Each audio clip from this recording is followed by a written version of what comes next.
gift in Wendy. So thanks for having me. I'm totally excited to talk to you for a bit about my journey as an entrepreneur, which I feel that every entrepreneur, at least for me, it took a lot of moxie and a lot of empathy to get to where I am today. So that's what this will be about. I think entrepreneurs are resilient. I think we couldn't do this if we weren't relatively fearless. And it's our fearlessness that needs to be counterbalanced with empathy. Because I think we can charge forward into anywhere, anything. But if we don't read the signs and learn to listen through empathy, we can fail. And so I want to start with my personal story a little bit. I was born into an economically and emotionally starved environment. This environment came with everything that comes in a situation like that, the neglect, the abuse. I spent a lot of my life just wanting the attention of my mother. So it was a bit of an emotional cocktail. She was an alcoholic, bipolar, and a narcissist. And I didn't really understand it back then. We had a lot of transients in our home who had greater needs from my mother than I did. You know, women had slit their wrists or been stabbed with ice picks. And, you know, they deserved my mom's attention, you know, kind of more than I did. They needed her more than I did. So a lot of my life was trying to get attention from her. And this is one of the few photos I have of myself that she did take of me as a small child. Those are my jammies in the top right corner. But I love this picture. It's one of the few I have. Because this was a really early sign that I was a storyteller. I would grab things from around the house and assemble them and tell a story. So if I could get anyone to sit and listen to me, I would tell a story. Now granted, I didn't talk till I was 4 years old.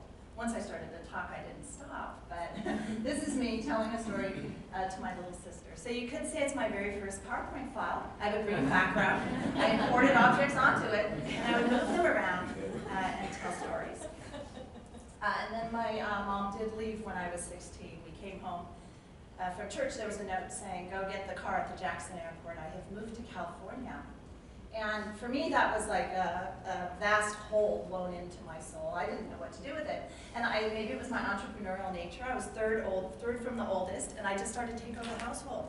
I just started to, you know, fold the socks, wash them, do the grocery shopping, make sure everyone knew what the schedules were. I just kind of became the leader / entrepreneur in my own home.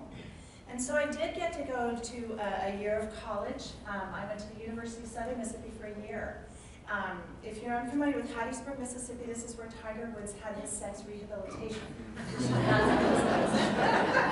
So I was there for a year, and my dirty little secret is that I got a C- in speech communication and a D in English. And now I write books in English about speech communication. So that C- is interesting because I got an A+ in the visual display of information. Now we didn't have presentation tools back then. So we had to use posters and props and do different unique things for visual aids that we don't really do anymore today. So I got an A+ in the visual display of information, but I got an F in connecting with my audience. I picked subject matter topics that had nothing to do with anything anyone in the audience would be interested in. So I got an F in empathy. I didn't know how to read people. It was never modeled for me. I didn't know how to put someone else's needs before my own. And I'm still quite a bit like that. I'll meet people, get what I need out of them, and just, you know, grab what I need and forget to make it quite a bit about them. And a lot of that is because it was never modeled for me. So when I say my mom was a narcissist, what that is I've come to a very recent revelation, I'll talk about it at the end, that means you're missing the empathy gene. And for a long time, I never treated it like a mental illness. I treated it like something was wrong with me. You know, I would pick up the cello because she played the cello, and I would say like, "Oh my God, you know, notice me, you know." And I had to realize that it was a genetic thing that she didn't have empathy. But as a woman, it was never modeled for me. It wasn't modeled in her relationships. It wasn't modeled anywhere. So I had to learn that.